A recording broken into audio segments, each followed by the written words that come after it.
We're live from Georgia, a key battleground state in the race for the White House. In just moments, the current U.S. president will debate the former U.S. president as their party's presumptive nominees, a first in American history. We want to welcome our viewers in the United States and around the world to our studios in Atlanta. This is the CNN presidential debate. This debate is being produced by CNN and is coming to you live on CNN, CNN International, CNN.com, CNN Max, and CNN Espanol. This is a pivotal moment between President Joe Biden and former President Donald Trump in their rematch for the nation's highest office. Each will make his case to the American people with just over 4 months until Election Day.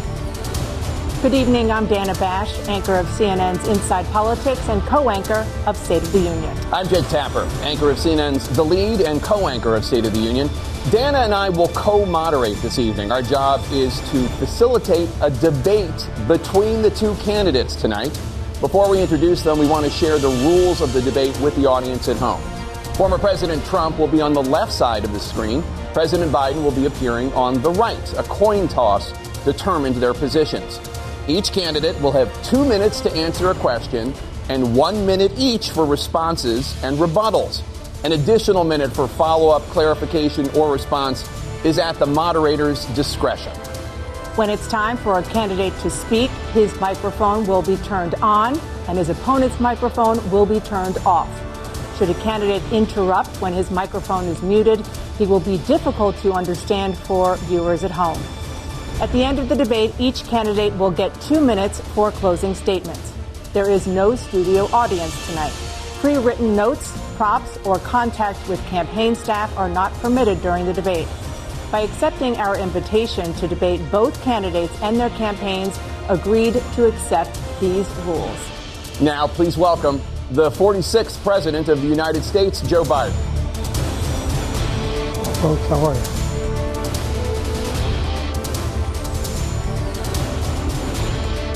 Great to be here. Thank you. And please welcome the 45th President of the United States, Donald Trump.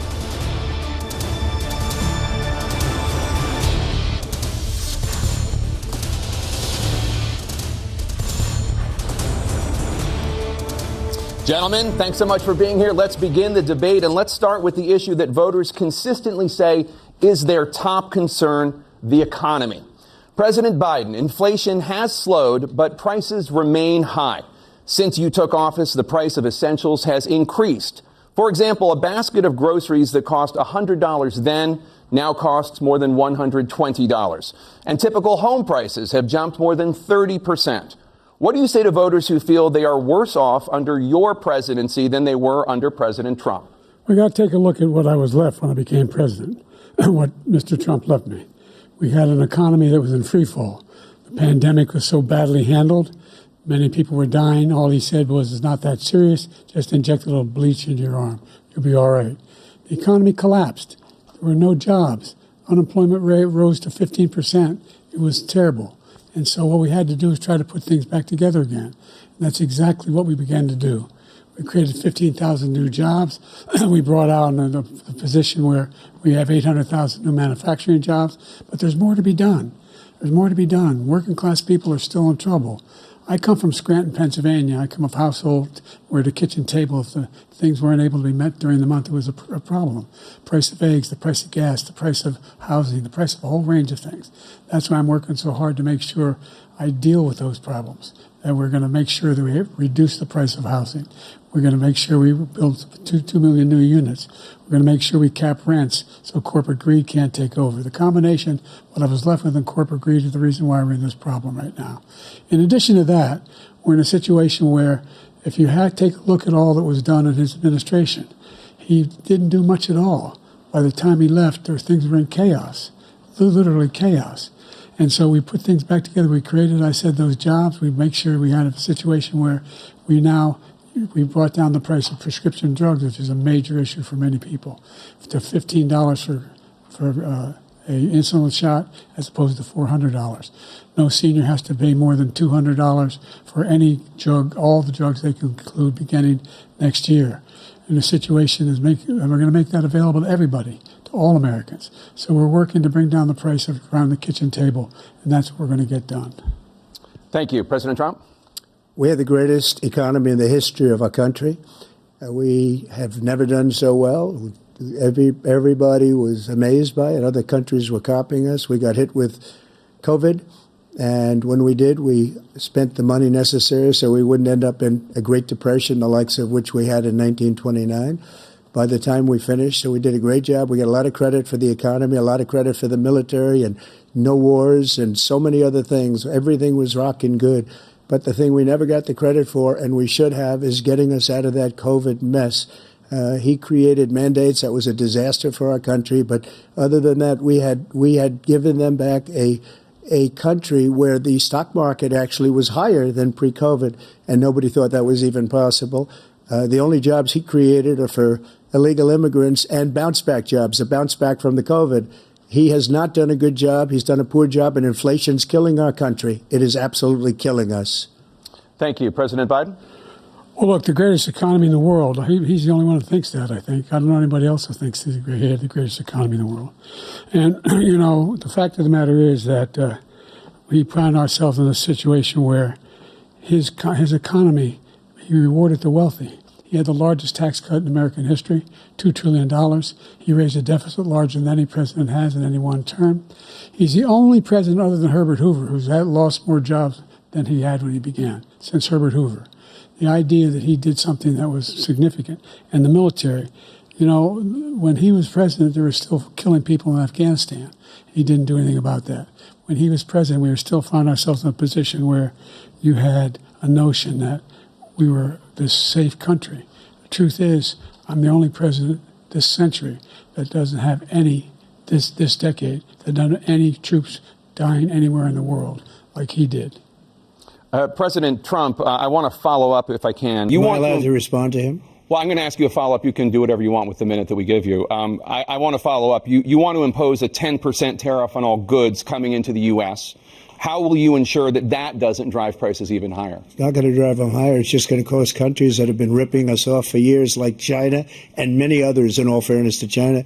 It's going to just force them to pay us a lot of money, reduce our deficit tremendously, and give us a lot of power for other things. But he made a statement. The only thing he was right about is I gave you the largest tax cut in history. I also gave you the largest regulation cut in history. That's why we had all the jobs. And the jobs went down, and then they bounced back, and he's taking credit for bounce back jobs. You can't do that. He also said he inherited 9% inflation. Now, he inherited almost no inflation, and it stayed that way for 14 months. And then it blew up under his leadership because they spent money like a bunch of people that didn't know what they were doing. And they don't know what they were doing. It was the worst, probably the worst administration in history. There's never been. And as far as Afghanistan is concerned, I was getting out of Afghanistan, but we were getting out with dignity, with strength, with power. He got out. It was the most embarrassing day in the history of our country's life.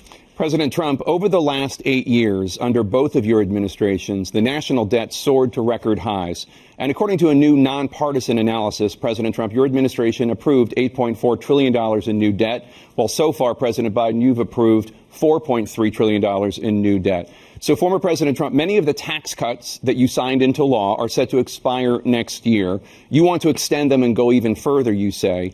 With the U.S. facing trillion-dollar deficits and record debt, why should top earners and corporations pay even less in taxes than they do now? Because the tax cuts spurred the greatest economy that we've ever seen just prior to COVID. And even after COVID, it was so strong that we were able to get through COVID much better than just about any other country.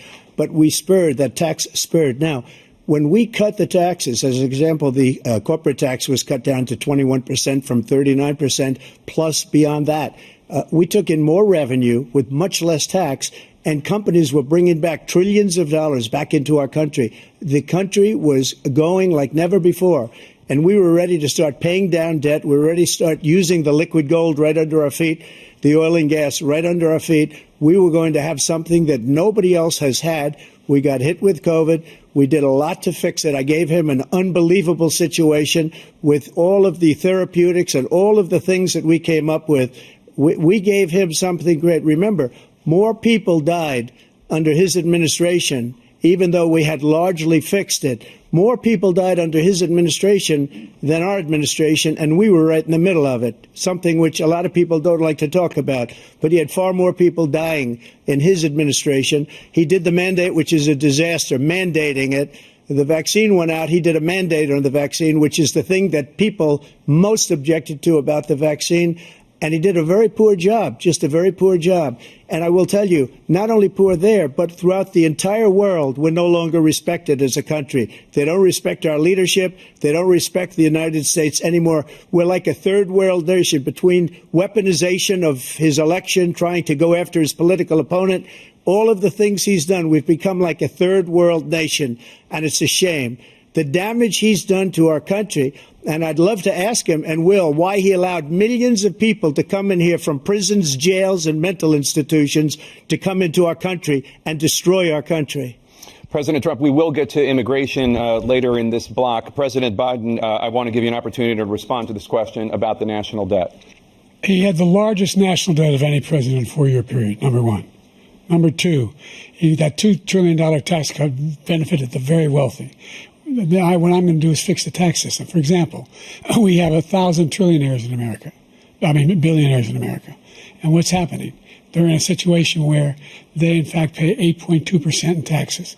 If they just paid 24%, 25%, either one of those numbers, they'd raise $500 billion, I should say, in a 10-year period.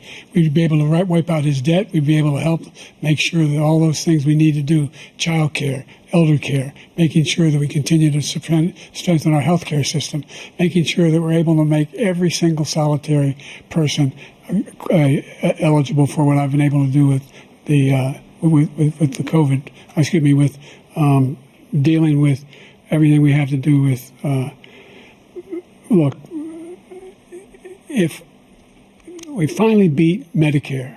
Thank you, President Biden. President Trump? Well, he's right. He did beat Medicare. He beat it to death, and he's destroying Medicare because all of these people are coming in. They're putting them on Medicare. They're putting them on Social Security. They're going to destroy Social Security. This man is going to single-handedly destroy Social Security. These millions and millions of people coming in, they're trying to put them on Social Security. He will wipe out Social Security. He will wipe out Medicare. So he was right in the way he finished that sentence. And it's a shame. What's happened to our country in the last 4 years is not to be believed. Foreign countries, I'm friends with a lot of people. They cannot believe what happened to the United States of America. We're no longer respected. They don't like us. We give them everything they want, and they think we're stupid. They think we're very stupid people. What we're doing for other countries, and they do nothing for us. What this man has done is absolutely criminal. Thank you, President Trump. Dana? This is the first presidential election since the Supreme Court overturned Roe v. Wade. This morning, the court ruled on yet another abortion case, temporarily allowing emergency abortions to continue in Idaho, despite that state's restrictive ban. Former President Trump, you take credit for the decision to overturn Roe v. Wade, which returned the issue of abortion to the states. Correct. However, the federal government still plays a role in whether or not women have access to abortion pills. They're used in about 2/3 of all abortions. As president, would you block abortion medication? First of all, the Supreme Court just approved the abortion pill, and I agree with their decision to have done that, and I will not block it. And if you look at this whole question that you're asking, complex but not really complex. 51 years ago, you had Roe v. Wade, and everybody wanted to get it back to the states. Everybody, without exception. Democrats, Republicans, liberals, conservatives. Everybody wanted it back. Religious leaders. And what I did is I put 3 great Supreme Court justices on the court, and they happened to vote in favor of killing Roe v. Wade and moving it back to the states. This is something that everybody wanted. Now, 10 years ago or so, they started talking about how many weeks and how many this, getting into other things. But every legal scholar throughout the world, the most respected, wanted it brought back to the states. I did that. Now the states are working it out. If you look at Ohio, it was a decision that was an end result that was a little bit more liberal than you would have thought. Kansas, I would say the same thing. Texas is different. Florida is different. But they're all making their own decisions right now. And right now, the states control it. That's the vote of the people. Like Ronald Reagan, I believe in the exceptions. I am a person that believes. And frankly, I think it's important to believe in the exceptions. Some people, you have to follow your heart. Some people don't believe in that. But I believe in the exceptions for rape, incest, and the life of the mother. I think it's very important. Some people don't. Follow your heart. But you have to get elected also. And because that has to do with other things. You got to get elected. The problem they have is they're radical because they will take the life of a child in the 8th month, the 9th month, and even after birth. After birth, if you look at the former governor of Virginia, he was willing to do this. He said, we'll put the baby aside and we'll determine what we do with the baby, meaning we'll kill the baby. What happened is we brought it back to the states, and the country is now coming together on this issue. It's been a great thing. Thank you. President Biden? It's been a terrible thing, what you've done. The fact is that the vast majority of constitutional scholars supported Roe when it was decided. Supported Roe. And that's this idea that they're all against it is just ridiculous. And this is the guy who says the state should be able to have it. We're in a state where in 6 weeks, you don't even know whether you're pregnant or not, but you cannot see a doctor and have him decide on what your circumstances are, whether you need help. The idea that states are able to do this is a little like saying we're going to turn civil rights back to the states, let each state have a different rule. Look, there's so many young women who have been, including a young woman who just was murdered, and he went to the funeral. The idea that she was murdered by an immigrant coming in, they talk about that. But here's the deal: there's a lot of young women who are being raped by their in-laws, by their spouses, brothers and sisters, it's just ridiculous, and they can do nothing about it. And they try to arrest them when they cross state lines. Thank you. There have been many young women murdered by the same people he allows to come across our border. We have a border that's the most dangerous place anywhere in the world, considered the most dangerous place anywhere in the world. And he opened it up, and these killers are coming into our country, and they are raping and killing women. And it's a terrible thing. As far as the abortion is concerned, it is now back with the states. The states are voting. In many cases, it's frankly a very liberal decision. In many cases, it's the opposite. But they're voting, and it's bringing it back to the vote of the people, which is what everybody wanted, including the founders, if they knew about this issue, which, frankly, they didn't. But they would have. Everybody wanted it brought back. Ronald Reagan wanted it brought back. He wasn't able to get it. Everybody wanted it brought back, and many presidents had tried to get it back.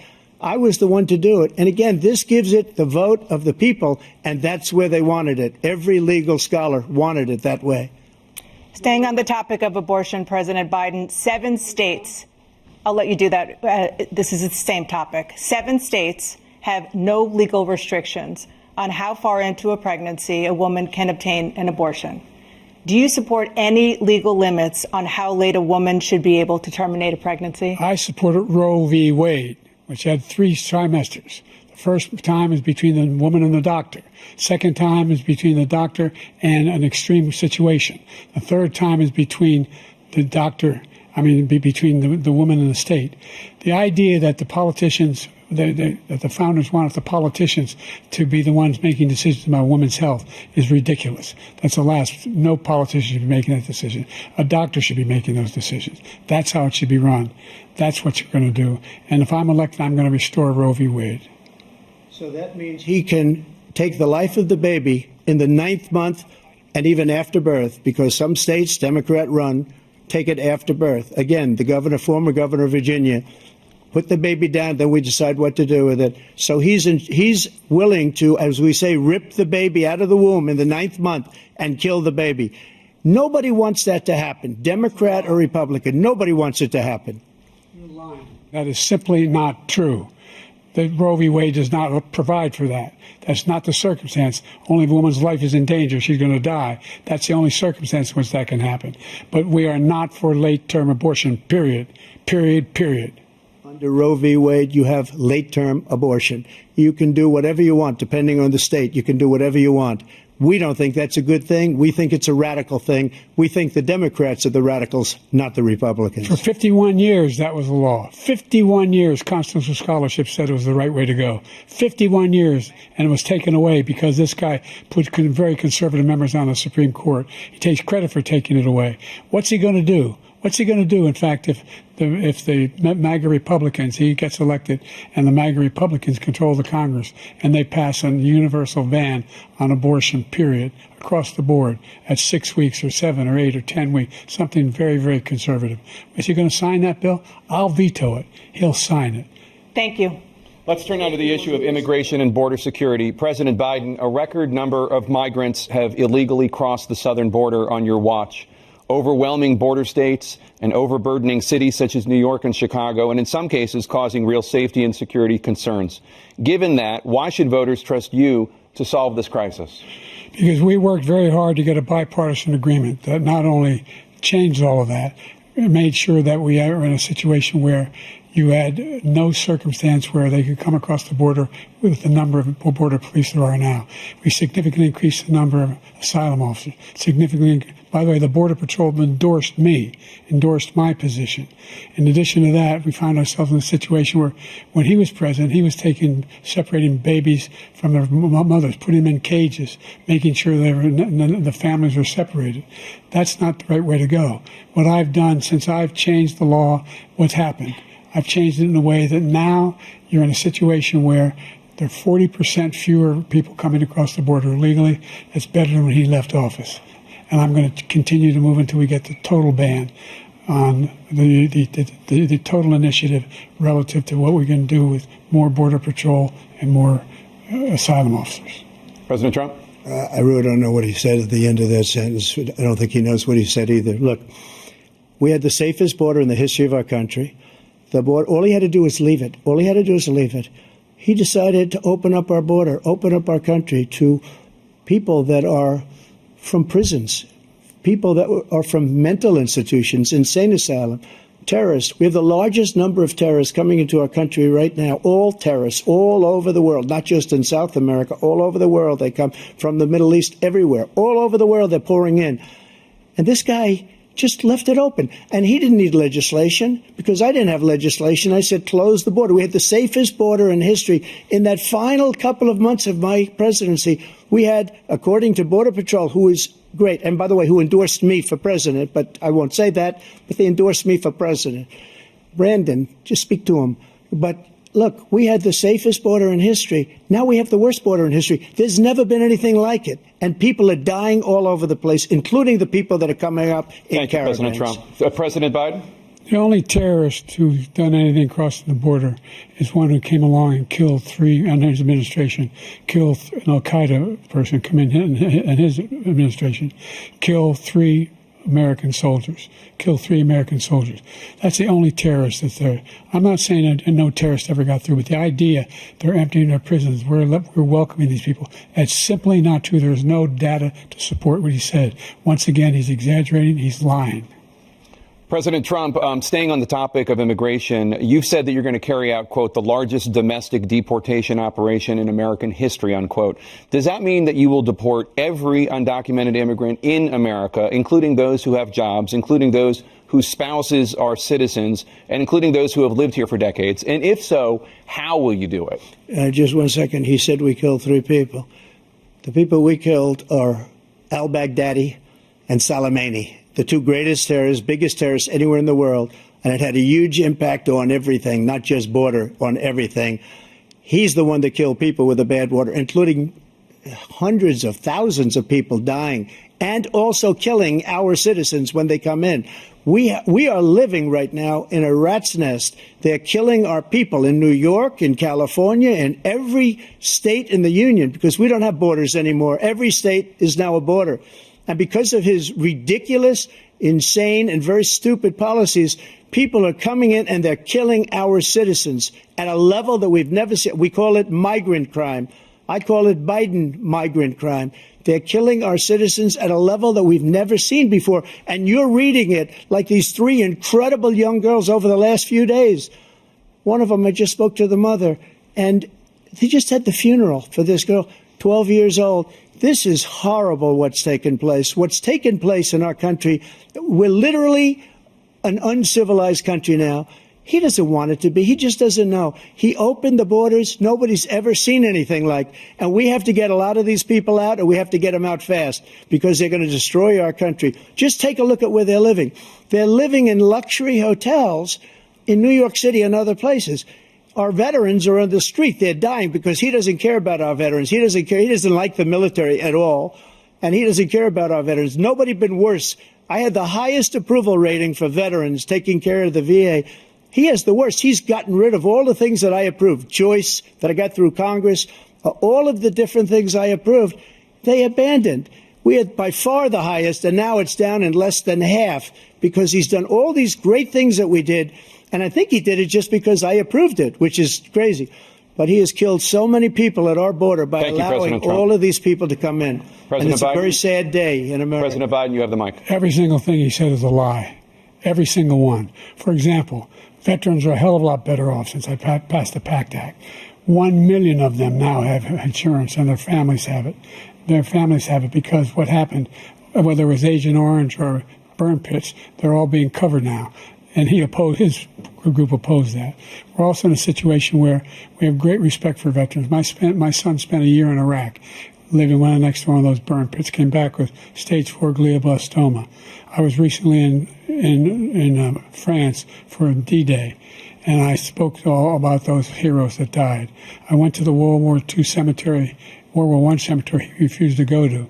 He was standing with his 4-star general, and he told me, he said, I don't want to go in there because they're a bunch of losers and suckers. My son was not a loser, was not a sucker. You're the sucker. You're the loser. President Trump?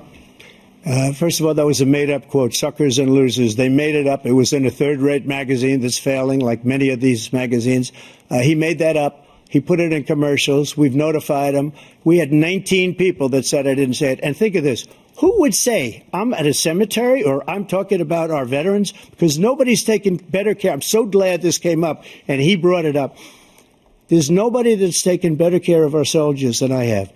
To think that I would, in front of generals and others, say suckers and losers. We have 19 people that said it was never said by me.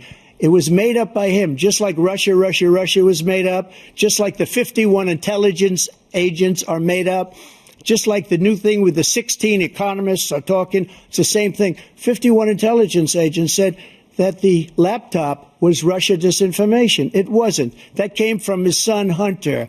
It wasn't Russia disinformation. He made up the suckers and losers, so he should apologize to me right now. 4-star general standing to your side who was on your staff who said you said it, period. That's number one. And number two, the idea that I have to apologize to you for anything along the line. We've done more for veterans than any president has in American history. And they now are in their family. The only sacred obligation we have as a country is to care for our veterans when they come home and their families and equip them when they go to war. That's what we're doing. That's what the VA is doing now. They're doing more for veterans than ever before in our history. All right. Thank you so much. Let's move to the topic of foreign policy. I want to begin with Russia's war against Ukraine, which is now in its third year. Former President Trump, Russian President Vladimir Putin says he'll only end this war if Russia keeps the Ukrainian territory it has already claimed and Ukraine abandons its bid to join NATO. Are Putin's terms acceptable to you? First of all, our veterans and our soldiers can't stand this guy. They can't stand him. They think he's the worst commander-in-chief, if that's what you call him, that we've ever had. They can't stand him. So let's get that straight. And they like me more than just about any of them. And that's based on every single bit of information. As far as Russia and Ukraine, if we had a real president, the president that knew, that was respected by Putin, he would have never invaded Ukraine. A lot of people are dead right now, much more than people know. You know, they talk about numbers. You can double those numbers, maybe triple those numbers. He did nothing to stop it. In fact, I think he encouraged Russia from going in. I'll tell you what happened. He was so bad with Afghanistan. It was such a horrible embarrassment, most embarrassing moment in the history of our country, that when Putin watched that and he saw the incompetence, that he should have fired those generals, like I fired the one that you mentioned. And so he's got no love lost, but he should have fired those generals. No general got fired for the most embarrassing moment in the history of our country, Afghanistan, where we left billions of dollars of equipment behind. We lost 13 beautiful soldiers, and 38 soldiers were obliterated. And by the way, we left people behind, too. We left American citizens behind. When Putin saw that, he said, you know what? I think we're going to go in and maybe take this was his dream. I talked to him about it, his dream. The difference is he never would have invaded Ukraine. Never. Just like Israel would have never been invaded in a million years by Hamas. You know why? Because Iran was broke with me. I wouldn't let anybody do business with them. They ran out of money. They were broke. They had no money for Hamas. They had no money for anything. No money for terror. That's why you had no terror at all during my administration. This place, the whole world is blowing up under him. President Biden? I've never heard so much malarkey in my whole life. Look, the fact of the matter is that we're in a situation where, let's take the last point first. Iran attacked American troops, caused brain damage for a number of these troops, and he did nothing about it. Recently, not when he was president. They attacked. He said they're just having headaches. That's all it is. He didn't do a thing when the attack took place, number one. Number two, we got over 100,000 Americans and others out of Afghanistan during that airlift. Number three, we found ourselves in a situation where, if you take a look at what Trump did in Ukraine, this guy told Trump, do whatever you want, and do whatever you want. And that's exactly what Trump did to Putin, encourage him, do whatever you want. And he went in. And listen to what he said when he went in. He was going to take Kyiv in 5 days, remember? Because it's part of the old Soviet Union. That's what he wanted to reestablish. Kyiv. And he, in fact, didn't do it at all. He wasn't able to get it done. And they've lost thousands and thousands of troops, 500,000 troops. President Trump, I never said that. For 1 minute, I just want to go back to my original question, which is, are Putin's terms acceptable to you? Keeping the territory in Ukraine? No, they're not acceptable. But look, this is a war that never should have started. If we had a leader in this war, he led everybody along. He's given $200 billion now or more to Ukraine. He's given $200 billion. That's a lot of money. I don't think there's ever been anything like it. Every time that Zelensky comes to this country, he walks away with $60 billion. He's the greatest salesman ever. And I'm not knocking him. I'm not knocking anything. I'm only saying the money that we're spending on this war, and we shouldn't be spending, it should have never happened. I will have that war settled between Putin and Zelensky as president-elect before I take office on January 20th. I'll have that war settled. People being killed so needlessly, so stupidly, and I will get it settled, and I'll get it settled fast before I take office. President Biden, you have a minute. The fact is that Putin is a war criminal. He's killed thousands and thousands of people. And he has made one thing clear. He wants to reestablish what was part of the Soviet Empire, not just a piece. He wants all of Ukraine. That's what he wants. And then you think he'll stop there? Do you think he'll stop when if he takes Ukraine? What do you think happens to Poland? What do you think of Belarus? What do you think happens to those NATO countries?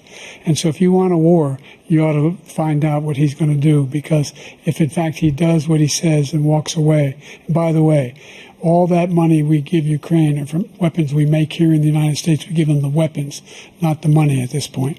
And our NATO allies have produced as much funding for Ukraine as we have. That's why we're strong. Thank you. Moving on to the Middle East. In October, Hamas attacked Israel, killing more than 1,000 people and taking hundreds of hostages. Among those held and thought to still be alive are 5 Americans. Israel's response has killed thousands of Palestinians and created a humanitarian crisis in Gaza. President Biden, you've put forward a proposal to resolve this conflict, but so far Hamas has not released the remaining hostages, and Israel is continuing its military offensive in Gaza. So what additional leverage will you use to get Hamas and Israel to end the war? You have 2 minutes.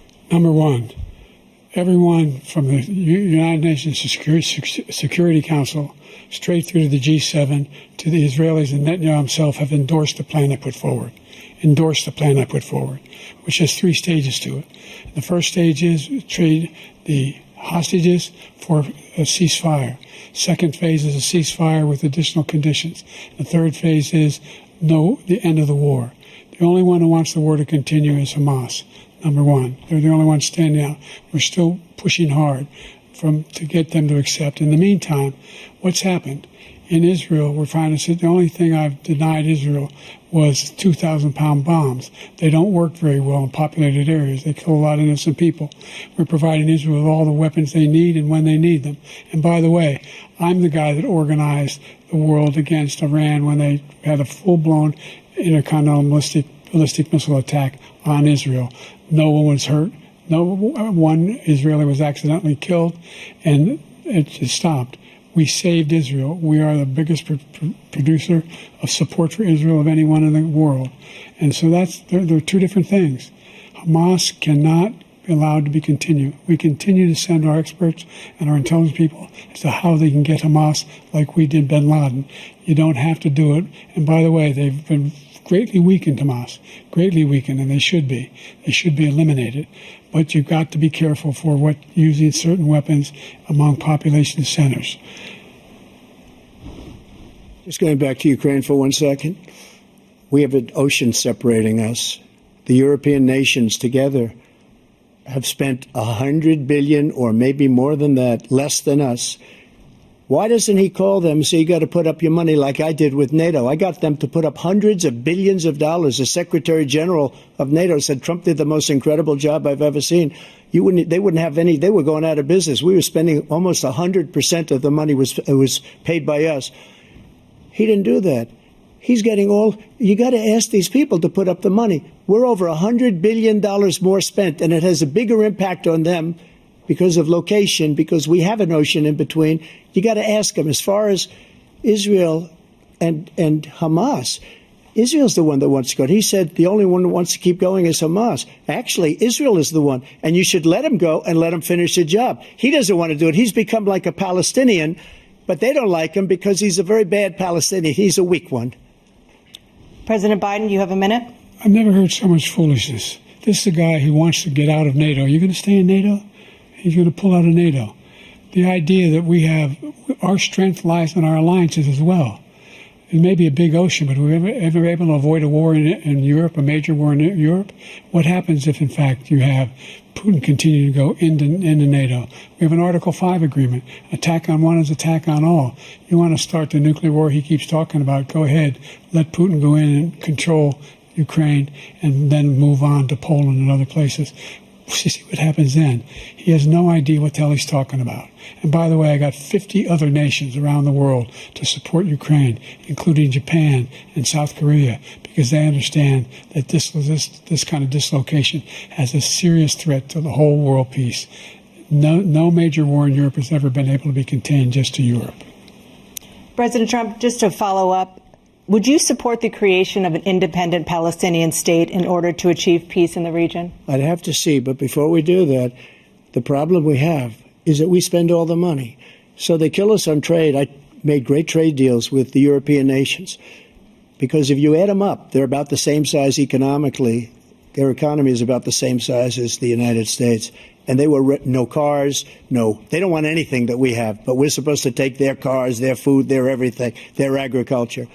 I changed that. But the big thing I changed is they don't want to pay. And the only reason that he can play games with NATO is because I got them to put up hundreds of billions of dollars. I said, and he's right about this, I said, no, I'm not going to support NATO if you don't pay. They asked me that question, would you guard us against Russia at a very secret meeting of the 28 states at that time, nations at that time? And I said, no, if you don't pay, I won't do that. And you know what happened? Billions and billions of dollars came flowing in the next day and the next months. But now we're in the same position. We're paying everybody's bills. Let's turn to the issue of democracy. Former President Trump, I want to ask you about January 6, 2021. After you rallied your supporters that day, some of them stormed the Capitol to stop the constitutionally mandated counting of electoral votes. As president, you swore an oath to, quote, preserve, protect, and defend, unquote, the Constitution. What do you say to voters who believe that you violated that oath through your actions and inaction on January 6th and worry that you'll do it again? Well, I don't think too many believe that. And let me tell you about January 6th. On January 6th, we had a great border. Nobody coming through, very few. On January 6th, we were energy independent. On January 6th, we had the lowest taxes ever. We had the lowest regulations ever. On January 6th, we were respected all over the world. All over the world, we were respected. And then he comes in, and we're now laughed at. We're like a bunch of stupid people. What happened to the United States' reputation under this man's leadership is horrible, including weaponization, which I'm sure at some point you'll be talking about, where he goes after his political opponent because he can't beat him fair and square. You have 80 seconds left. My question was, what do you say to those voters who believe that you violated your constitutional oath through your actions and inaction on January 6, 2021, and worry that you'll do it again? Well, I didn't say that to anybody. I said peacefully and patriotically. And Nancy Pelosi, if you just watched the news from 2 days ago, on tape to her daughter, who's a documentary filmmaker, they say, but she's saying, oh, no, it's my responsibility. I was responsible for this because I offered her 10,000 soldiers or National Guard, and she turned them down. And the mayor in writing, by the way, the mayor in writing turned it down, the mayor of D.C. They turned it down. I offered 10,000 because I could see I had virtually nothing to do. They asked me to go make a speech. I could see what was happening. Everybody was saying they're going to be there on January 6th. They're going to be there. And I said, you know what? There's a lot of people coming. You could feel it. You could feel it, too, and you could feel it. And I said, they ought to have some National Guard or whatever. And I offered it to her. And she now admits that she turned it down. And it was the same day she was, I don't know, she can't be very happy with her daughter because it made her into a liar. She said, I take full responsibility for January 6th. President Biden? Look, he encouraged those folks to go up on Capitol Hill, number one. I sat in that dining room off the Oval Office. He sat there for 3 hours watching, begging, being begged by his vice president and a number of his colleagues on the Republican side as well to do something, to call for a stop, to end it. Instead, they talked about these people being patriots and great patrons of America. In fact, he says he'll now forgive them for what they've done. They've been convicted. He says he wants to commute their sentences and say that no. But he went to every single court in the nation. I don't know how many cases, scores of cases, including the Supreme Court. And they said, no, this guy is responsible for doing what was done. He did do a damn thing. And these people should be in jail. And they should be the ones who are being held accountable. And he wants to let them all out. And now he says if he loses again, such a whiner that he is, that it could be a bloodbath. Thank you, President Biden. President Trump? What they've done to some people that are so innocent, you ought to be ashamed of yourself. What you have done, how you've destroyed the lives of so many people. When they ripped down Portland, when they ripped down many other cities, you go to Minnesota, Minneapolis, what they've done there, with the fires all over the city. If I didn't bring in the National Guard, that city would have been destroyed. When you look at all of they took over big chunks of Seattle. I was all set to bring in the National Guard. They heard that. They saw them coming, and they left immediately. What he said about this whole subject is so off. Peacefully patriotic. One other thing. The Unselect Committee, which is basically two horrible Republicans that are all gone now, out of office, and Democrats, all Democrats, they destroyed and deleted all of the information they found because they found out we were right. We were right. And they deleted and destroyed all of the information. They should go to jail for that. If a Republican did that, they'd go to jail. Thank you, President Trump. President Biden, I want to give you a minute. The only person on this stage is a convicted felon is the man I'm looking at right now. And the fact of the matter is, what he's telling you is simply not true. The fact is that there was no effort on his part to stop what was going on up in Capitol Hill. And all those people, every one of those who were convicted, deserves to be convicted. The idea that they didn't kill somebody, just went in and broke down doors, broke the windows, occupied offices, turned over desks, turned them over statues. The idea that those people are patriots? Come on.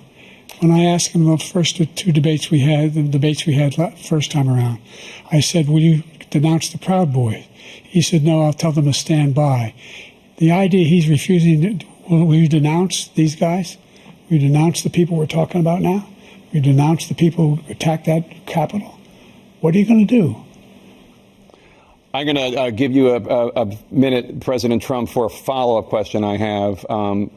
After a jury convicted you of 34 felonies last month, you said if reelected, you would, quote, have every right to go after, unquote, your political opponents. You just talked about members of the Select Committee on January 6th going to jail. Your main political opponent is standing on stage with you tonight. Can you clarify exactly what it means about you feeling you have every right to go after your political opponents? Well, I said my retribution is going to be success. We're going to make this country successful again, because right now it's a failing nation. My retribution is going to be success. But when he talks about a convicted felon, his son is a convicted felon at a very high level. His son is convicted, going to be convicted probably numerous other times. Should have been convicted before, but his Justice Department let the statute of limitations lapse on the most important things. But he could be a convicted felon as soon as he gets out of office. Joe could be a convicted felon with all of the things that he's done. He's done horrible things. All of the death caused at the border, telling the Ukrainian people that we're going to want $1 billion or you change the prosecutor.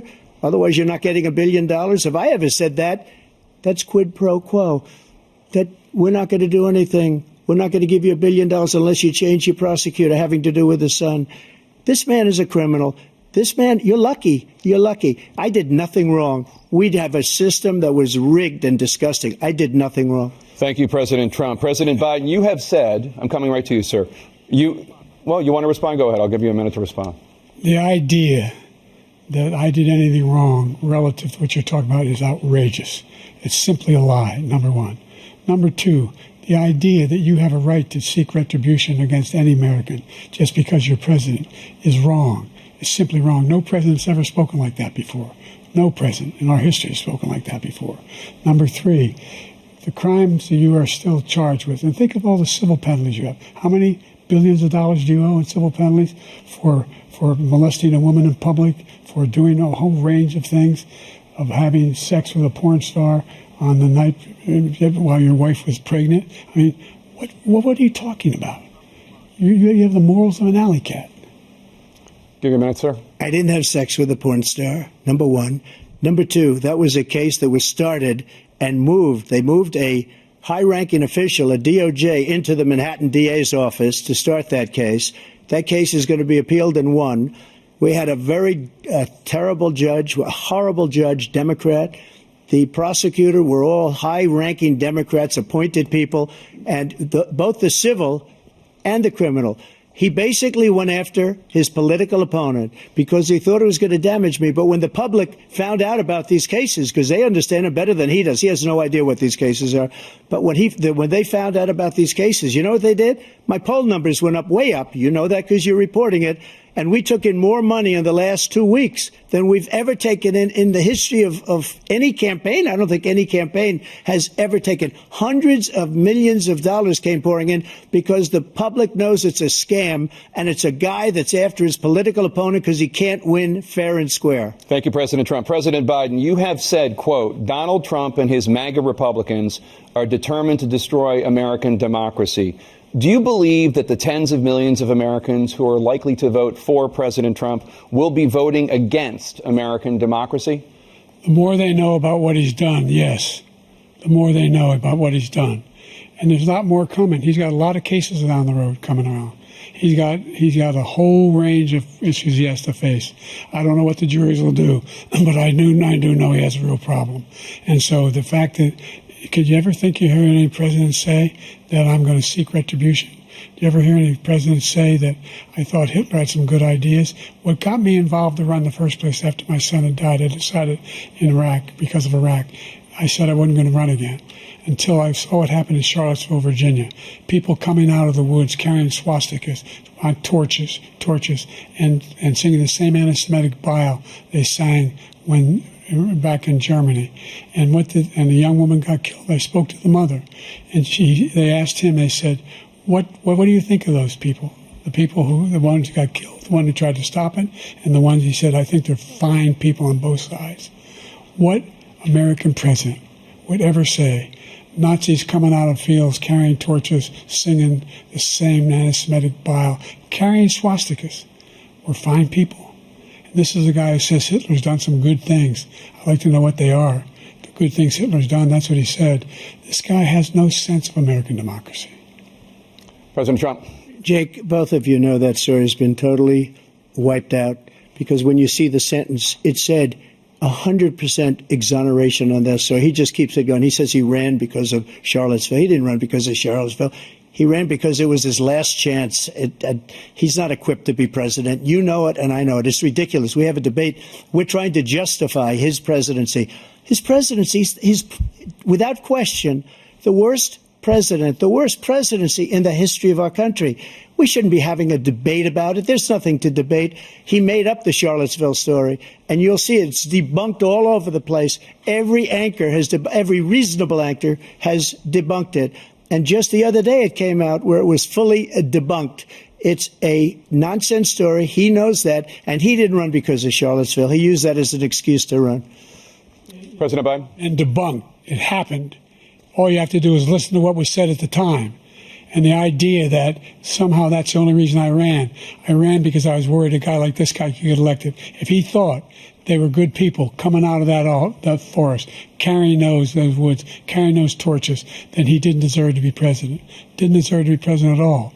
And the idea that he's talking about all this being fabricated, we saw with our own eyes. We saw what happened on January 6th. We saw the people breaking through the windows. We saw people occupying his own vice president. Look, there's a reason why 40 of his 44 top cabinet officers refused to endorse him this time. His vice president hasn't endorsed him this time. So why? Why? They know him well. They serve with him. Why are they not endorsing him? Thank you, President Biden. We're going to be right back with more from the CNN presidential debate.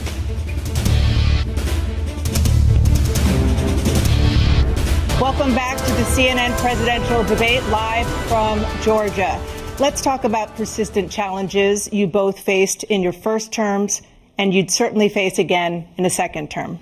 President Biden, while black unemployment dropped to a record low under your presidency, black families still earn far less than white families.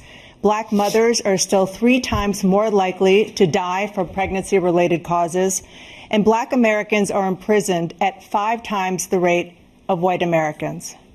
What do you say to black voters who are disappointed that you haven't made more progress? They acknowledge they made a lot of progress, number one. The fact of the matter is there's more small black businesses that have been started than any time in history. Number two, the wages of black unemployment is the lowest level it's been in a long, long time.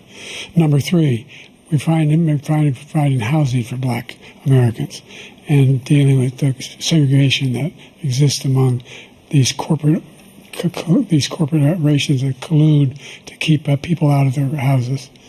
And in addition to that, we find that the impact on the choice that black families have to make relative to child care is incredibly difficult. When we did the first major piece of legislation in the past, I was able to reduce black child care costs. I cut them in half. We got to make sure we provide for child care costs. We got to make sure, because when you provide those child care protections, you increase economic growth because more people can be in the job market. So there's more to be done, considerably more to be done. But we've done a great deal so far, and I'm not letting up, and they know it. You have 49 seconds left. What do you say to black voters who are disappointed with the progress so far? I say I don't blame them for being disappointed. Inflation is still hurting them badly. For example, I provided for the idea that any black family first-time home buyer should get a $10,000 tax credit to be able to buy their first home so they can get started. I made sure that we're in a situation where all those black families and those black individuals who provided had to take out student loans that were ballooning, that if they were engaged in nursing, anything having to do with volunteerism, if they paid their bills for 10 years on their student debt, all the rest is forgiven after 10 years. Millions have benefited from that. And we're going to do a whole lot more for black families. Thank you, President Trump. And he caused the inflation. He's blaming inflation, and he's right, it's been very bad. He caused the inflation, and it's killing black families and Hispanic families and just about everybody. It's killing people. They can't buy groceries anymore. They can't. You look at the cost of food where it's doubled and tripled and quadrupled. They can't live. They're not living anymore. he caused this inflation. I gave him a country with essentially no inflation. It was perfect. It was so good. All he had to do is leave it alone. He destroyed it with his Green New scam and all this money that's being thrown out the window. He caused inflation. As sure as you're sitting there, the fact is that his big kill on the black people is the millions of people that he's allowed to come in through the border. They're taking black jobs now, and it could be 18, it could be 19, and even 20 million people. They're taking black jobs, and they're taking Hispanic jobs, and you haven't seen it yet, but you're going to see something that's going to be the worst in our history. Thank you. President Biden? There was no inflation when I became president. You know why? The economy was flat on its back. 15% unemployment. He decimated the economy, absolutely decimated the economy. That's why there was no inflation at the time. There were no jobs. We provided thousands of millions of jobs for individuals who are in all communities, including minority communities. We made sure that they have health insurance. We have covered, the ACA has increased. I made sure that there are $8,000 per person in a family to get written off for health care. But this guy wants to eliminate that. They tried 50 times. He wants to get rid of the ACA again, and they're going to try again if they win. You find ourselves in a position where the idea that we're not doing anything, we put more police on the street than any administration has. He wants to cut the cops. We're providing for equity and making sure people have a shot to make it. There's a lot going on, but in inflation, he caused it by his tremendous malfeasance in the way he handled the pandemic. Thank you. Another persistent challenge is the climate crisis. 2023 was the hottest year in recorded history, and communities across the country are confronting the devastating effects of extreme heat, intensifying wildfires, stronger hurricanes, and rising sea levels. Former President Trump, you've vowed to end your opponent's climate initiatives, but will you take any action as president to slow the climate crisis? Well, let me just go back to what he said about the police, how close the police are to him. Almost every police group in the nation from every state is supporting Donald J. Trump. Almost every police group. And what he's done to the black population is horrible, including the fact that for 10 years he called them super predators. In the 1990s, we can't forget that. Super predators was his name, and he called it to them for 10, and they've taken great offense at it, and now they see it happening. But when they see what I did for criminal justice reform and for the historically black colleges and universities, where I funded them and got them all funded, and the opportunity zones with Tim, as you know, Tim Scott was incredible. He did a great job, great senator from South Carolina. He came to me with the idea, and it was a great idea. It's one of the most successful economic development acts ever in the country, opportunity zones. And the biggest beneficiary are blacks. And that's why we have the best numbers with them in maybe ever. They're saying ever. I read this morning where ever, the best numbers. He's lost much of the black population because he's done a horrible job for black people. He's also done a horrible job for Hispanics. But wait till you see these millions of people pouring into our country, and they're going to take the jobs. And it's already started, and you haven't seen anything yet. It's a disaster. You've 38 seconds left. President Trump, will you take any action as president to slow the climate crisis? So I want absolutely immaculate clean water, and I want absolutely clean air, and we had it. We had H2O. We had the best numbers ever, and we were using all forms of energy, all forms, everything. And yet, during my 4 years, I had the best environmental numbers ever. And my top environmental people gave me that statistic just before I walked on the stage, actually. I don't know where the hell he's been. The idea that anything he said is true. I've passed the most extensive climate change legislation in history. We find ourselves, and by the way, black colleges. I came up with $15 billion for HBCUs, historic black universities and colleges, because they don't have the kind of contributors that they have to build these laboratories and the like. Any black student is capable in college of doing any white student can do. They just don't have the money, but now they'll be able to get those jobs in high tech. We're in a situation where the idea that he is claiming to have done something that had the cleanest water, He hadn't done a damn thing for the environment. He pulled out of the Paris Climate Accord. I immediately joined it because if we reach 1.5 degrees Celsius at any one point, there's no way back. The only existential threat to humanity is climate change. And he didn't do a damn thing about it. He wants to undo all that I've done. The Paris Accord was going to cost us $1 trillion, and China nothing, and Russia nothing, and India nothing. It was a ripoff of the United States. And I ended it because I didn't want to waste that money because they treat us horribly. We were the only ones. It was costing us money. Nobody else was paying into it. And it was a disaster. But everything that he said just now, I'll give you an example. I heard him say before insulin. I'm the one that got the insulin down for the seniors. I took care of the seniors. What he's doing is destroying all of our medical programs because the migrants coming in, they want everybody. And look, I have the biggest heart on the stage. I guarantee you that.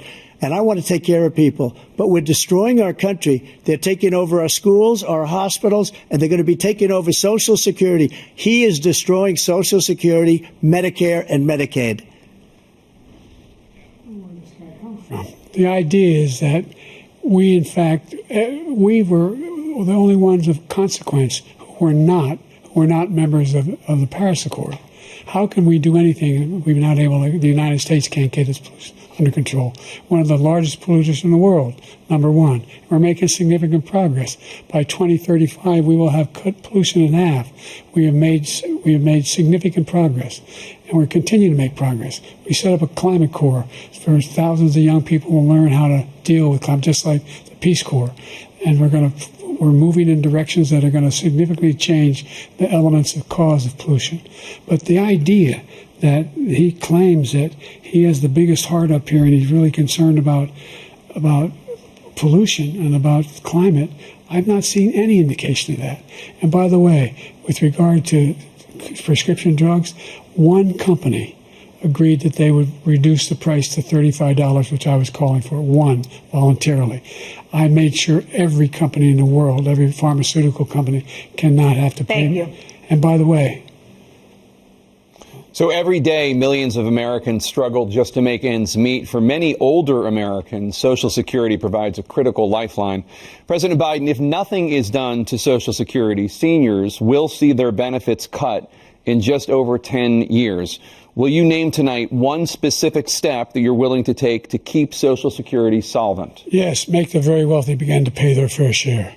Right now, everybody making under $170,000 pays 6% of their income, of their paycheck, every single time they get a paycheck from the time the first one they get when they're 18 years old. The idea that they're going to, I'm proposing that everybody, the millionaires pay 1%. 1%. So no one I would not raise the cost of Social Security for anybody under $400,000. After that, I began to make the wealthy begin to pay their fair share by increasing from 1% beyond to be able to guarantee the program for life. So you still have 82 seconds left. Are there any other measures that you think that would be able to help keep Social Security solvent, or is that one enough? Well, no, that one enough will keep it solvent. But the biggest thing I'll do if we defeat this man, because he wants to get rid of Social Security. He thinks there's plenty to cut in Social Security. He's wanted to cut Social Security and Medicare both times. And and if you look at the program put forward by the House Republican caucus that I believe supports, is in fact want to cut it as well. The idea that we don't need to protect our seniors is ridiculous. And by the way, the American public has greater health care coverage today than ever before. And on the ACA, as I said, you're in a circumstance where 400,000 people, 40 million people would not have insurance because they have a pre-existing condition. Only thing that allows them to have that insurance is the fact that they, in fact, are part of the ACA. And by the way, the other thing is, we're in a situation where we talk about education for black communities. I've raised the amount of money for Pell Grants by another $8,000. So anybody making under $70,000 a year is going to be able to get $15,000 toward their tuition. He just doesn't know what he's talking about. Thank you, President Biden. President Trump. So I've dealt with politicians all my life. I've been on this side of the equation for the last 8 years. I've never seen anybody lie like this guy. He lies. I've never seen it. He can look you in the face. About so many other things, too. And we mentioned the laptop. We mentioned Russia, Ukraine. Everything he does is a lie. It's misinformation and disinformation. The losers and suckers story that he made up is a total lie on the military. It's a disgrace. But Social Security, he's destroying it because millions of people are pouring into our country, and they're putting them onto Social Security. They're putting them onto Medicare, Medicaid. They're putting them in our hospitals. They're taking the place of our citizens. What they're doing to the VA, to our veterans, is unbelievable. Our veterans are living in the street, and these people are living in luxury hotels. He doesn't know what he's doing, and it's really coming back. I've never seen such anger in our country before. President Biden? The idea that veterans are not being taken care of, I told you before. And by the way, when I said suckers and losers, he acknowledged after that he fired that general. That general got fired because he's the one that acknowledged that that's what he said. He was the one standing with Trump when he said it, number one. Number two, the idea that we're going to be in a situation where all these millions and millions, the way he talks about it, illegal aliens are coming into the country and taking away our jobs. There's a reason why we have the fastest growing economy in the world, the reason why we have the most successful economy in the world. We're doing better than any other nation in the world. And by the way, those 15 Nobel laureates he talked about being phony, those 15 Nobel laureates, economists, they all said that if Trump is reelected, we're likely to have a recession and inflation is going to increasingly go up. And by the way, worst president in history, 159 presidential scholars voted him the worst president in the history of the United States of America. President Biden, thank you so much. Let's turn to the cost of child care, which many American families struggle to afford. President Trump, both you and President Biden have tried to address this issue, but the average cost of child care in this country has risen to more than $11,000 a year per child. For many families, the cost of child care for 2 children is more than their rent. In your second term, what would you do to make child care more affordable? Just to go back, the general got fired because he was no good. And if he said that, that's why he made it up. But we have 19 people that said I didn't say it, and they're very highly respected, much more so than him. The other thing is, he doesn't fire people. He never fired people. I've never seen him fire anybody. I did fire a lot. I fired Comey because he was no good. I fired a lot of the top people at the FBI, drained the swamp. They were no good. Not easy to fire people. You'd pay a price for it, but they were no good. I inherited these people. I didn't put him there. I didn't put Comey there. He was no good. I fired him. This guy hasn't fired anybody. He never fires. He should have fired every military man that was involved with that Afghanistan horror show, the most embarrassing moment in the history of our country. He didn't fire. Did you fire anybody? Did you fire anybody that's on the border, that's allowed us to have the worst border in the history of the world? Did anybody get fired for allowing 18 million people, many from prisons, many from mental institutions? Did you fire anybody that allowed our country to be destroyed? Joe, our country is being destroyed as you and I sit up here and waste a lot of time on this debate. This shouldn't be a debate. He is the worst president. He just said about me because I said it. But look, he's the worst president in the history of our country. He's destroyed our country. Now all of a sudden he's trying to get a little tough on the border. He came out with a nothing deal, and it reduced it a little bit, like this much. It's insignificant. He wants open borders. He wants our country to either be destroyed or he wants to pick up those people as voters. And I don't think we just can't let it happen. If he wins this election, our country doesn't have a chance, not even a chance, of coming out of this rut. We probably won't have a country left anymore. That's how bad it is. He is the worst in history by far. Thank you, President Trump. President Biden? We're the most admired country in the world. We're the United States of America.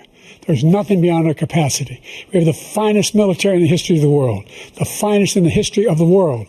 No one thinks we're weak. No one wants to screw around with us. Nobody, number one. Number two, the idea that we're talking about worst presidents. I wasn't joking. Look it up or go online. 159 or 58, don't hold me the exact number, presidential historians, they've had meetings and they voted who's the worst president in American history. One through best to worst. They said he was the worst in all of American history. That's a fact. That's not conjecture. He can argue they're wrong, but that's what they voted. The idea that he is doing anything to deal with child care. He did for virtually nothing to child care. We should significantly increase the child care tax credit. We should significantly increase the availability of women and men or single parents to be able to go back to work. And we should encourage businesses to have. Thank you, President Biden. President Trump, the question was about what would you do to make child care more affordable, if you want to take your minute. Just so you understand, we have polling, we have other things they rate him the worst because what he's done is so bad. And they rate me, I'll show you, I will show you, and they rate me one of the best, okay? And if I'm given another 4 years, I will be the best. I think I'll be the best. Nobody's ever created an economy like us. Nobody ever cut taxes like us.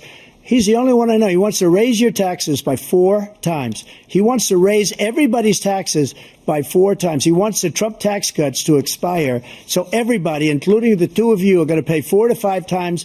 Nobody ever heard of this before. All my life, I'd grow up and I'd see politicians talking about cutting taxes. When we cut taxes, as I said, we did more business. Apple and all these companies, they were bringing money back into our country. The worst president in history by far, and everybody knows it. President Biden? Look, the fact of the matter is that he's dead wrong about, he's increased the tariff, he will increase the taxes on middle-class people. I said I'd never raise a tax on anybody making less than $400,000. I didn't. But this tariff is 10% tariffs. Everything coming into the country, you know what the economists say? That's going to cost the average American $2,500 a year more because they're going to have to pay the difference in food and all the things that are important. Number two, he's in a situation where he talks about how he has not raised, he's somehow helped the middle class. Middle class have been devastated by you. Now you want a new tax cut of $5 trillion over the next 10 years, which is going to fundamentally bankrupt the country. You had the largest deficit of any president in American history, number one. Number two, you have not, in fact, made any contact, any progress with China. We are the lowest trade deficit with China since 2010. Thank you, President Biden. Thank you, President Biden. Let's discuss an epidemic impacting millions of Americans that both of you have made a top priority in your first term, the opioid crisis. And for both of you, the number of overdose deaths in this country has gone up. Under your term, it went up. Under your term, it has gone up. Former President Trump, despite the efforts that both of you have made, more than 100,000 Americans are dying from overdoses every year, primarily from fentanyl and other opioids. What will you do to help Americans right now in the throes of addiction who are struggling to get the treatment they need? To finish up, we now have the largest deficit in the history of our country under this guy. We have the largest deficit with China. He gets paid by China. He's a Manchurian candidate. He gets money from China. So I think he's afraid to deal with them or something. But do you notice he never took out my tariffs because we bring in so much money with the tariffs that I imposed on China. He never took them away. He can't because it's too much money. It's tremendous. And we saved our steel industries, and there was more to come, but he hasn't done that. But he hasn't cut the tariffs because he can't, because it's too much money. But he's got the largest deficit in the history of our country, and he's got the worst situation with China. China's going to own us if you keep allowing them to do what they're doing to us as a country. They are killing us as a country, Joe, and you can't let that happen. You're destroying our country. So, President Trump, you have 67 seconds left. The question was, what are you going to do to help Americans in the throes of addiction right now who are struggling to get the treatment they need? Jake, we were doing very well at addiction until the COVID came along. We had the 2.5, almost 3 years of like nobody's ever had before, any country, in every way. And then we had to get tough. And it was the drugs pouring across the border it started to increase. We got great equipment. We bought the certain dog that's the most incredible thing that you've ever seen, the way they can spot it. We did a lot, and we were getting very low numbers, very, very low numbers. Then he came along. The numbers, have you seen the numbers now? It's not only the 18 million people that I believe is even low because the gotaways, they don't even talk about gotaways. But the numbers of the amount of drugs and human trafficking in women coming across our border, the worst thing I've ever seen, at numbers that nobody's ever seen under him because the border's so bad.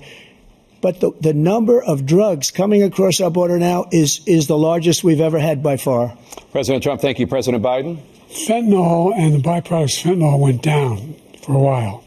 And I wanted to make sure we use the machinery that can detect fentanyl, these big machines that roll over everything that comes across the border.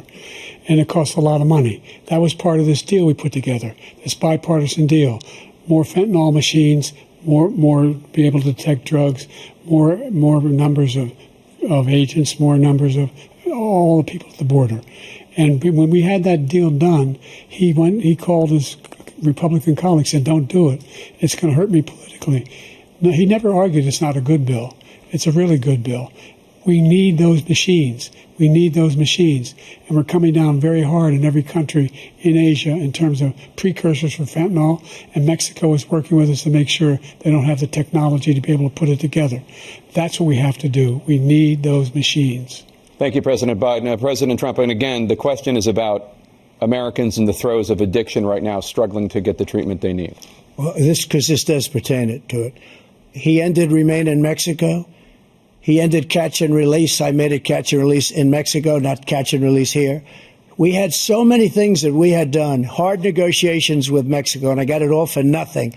It's just like when you have a hostage. We always pay $6 billion for a hostage. Every time we say a hostage.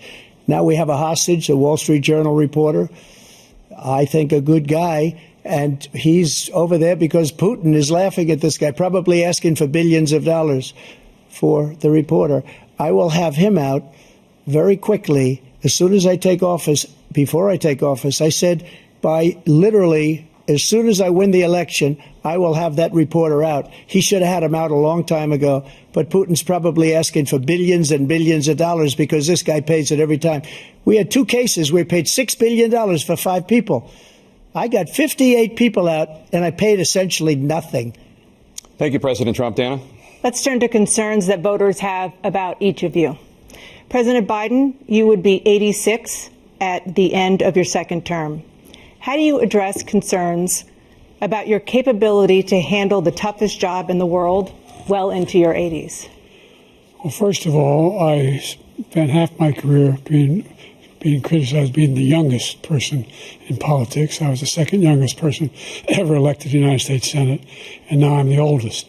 This guy's 3 years younger and a lot less competent. I think that just look at the record. Look at what I've done. Look how I've turned around the horrible situation he left me. As I said, 15 million new jobs, 800,000 manufacturing jobs, more investment in America, over billions of dollars in private investment in enterprises that we are growing. By the way, we brought an awful lot of people. Well, the whole idea of computer chips, we used to have 40% of the market. We invented those chips, and we lost it because he was sending people to find the cheapest jobs overseas and to bring home a product. So I went to South Korea. I convinced Samsung to invest billions of dollars here in the United States. And guess what? Those fabs, they call them, to build these chips, those fabs pay over $100,000. You don't need a college degree for them.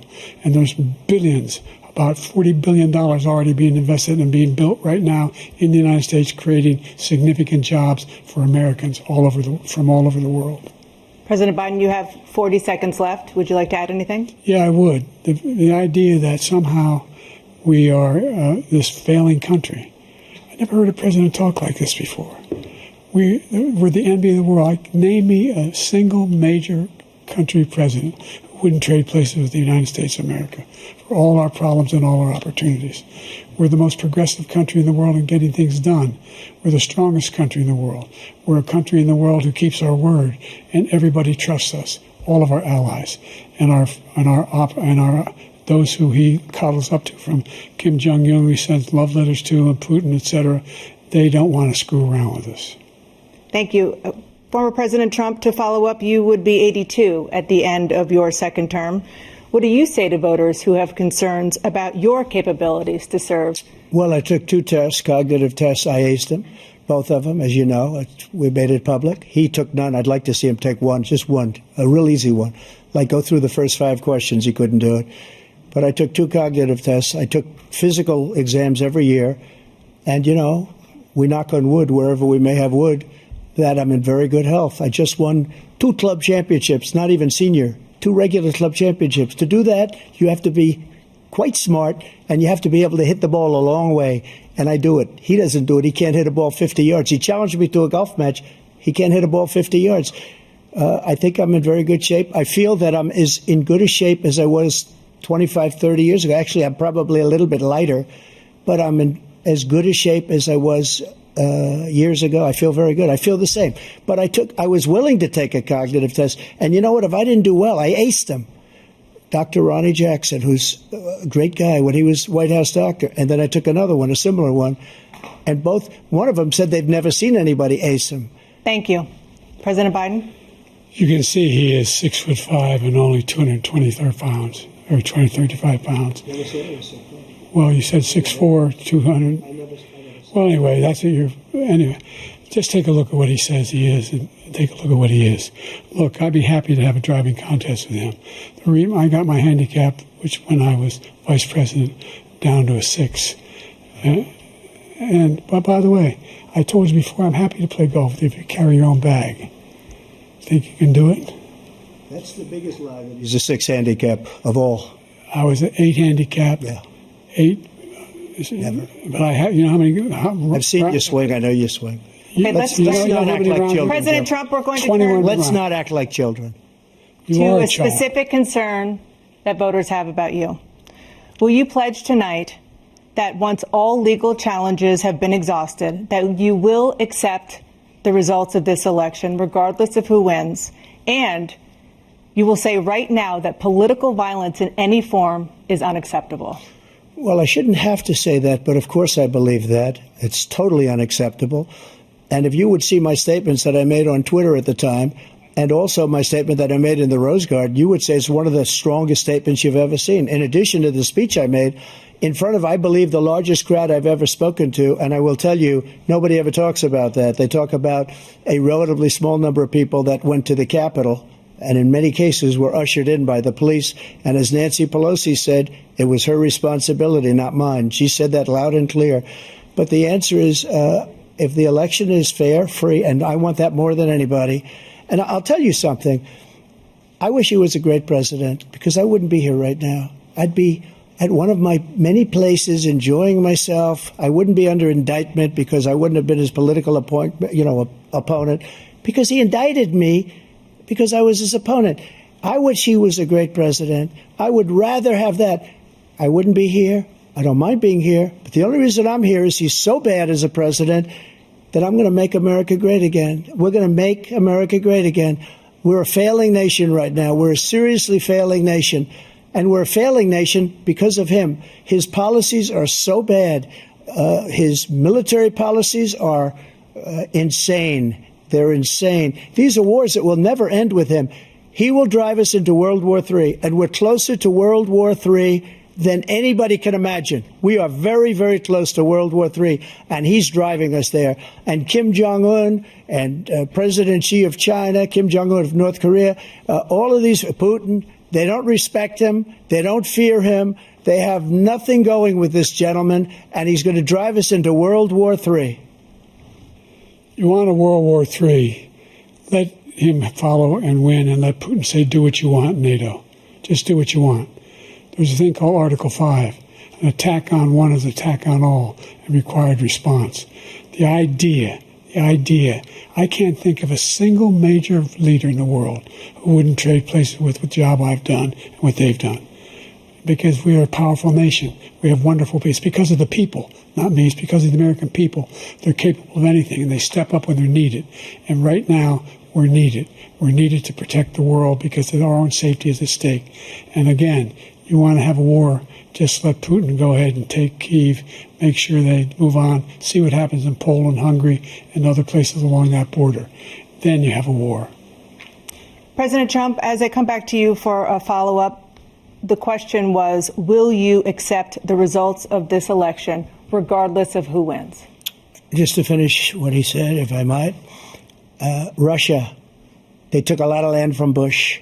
They took a lot of land from Obama and Biden.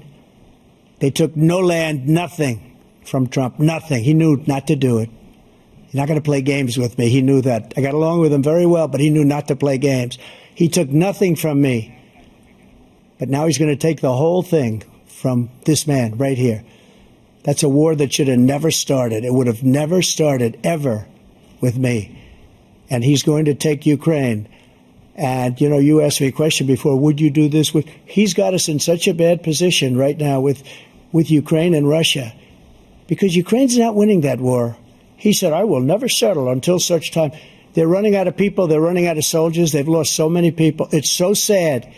They've lost so many people, and they've lost those gorgeous cities with the golden domes that are 1,000 years old, all because of him and stupid decisions. Russia would have never attacked if I were president. President Trump, the question was, will you accept the results of the election, regardless of who wins? Yes or no, please. If it's a fair and legal and good election, absolutely. I would have much rather accepted these, but the fraud and everything else was ridiculous. And if you want, we'll have a news conference on it in a week, or we'll have another one of these in a week.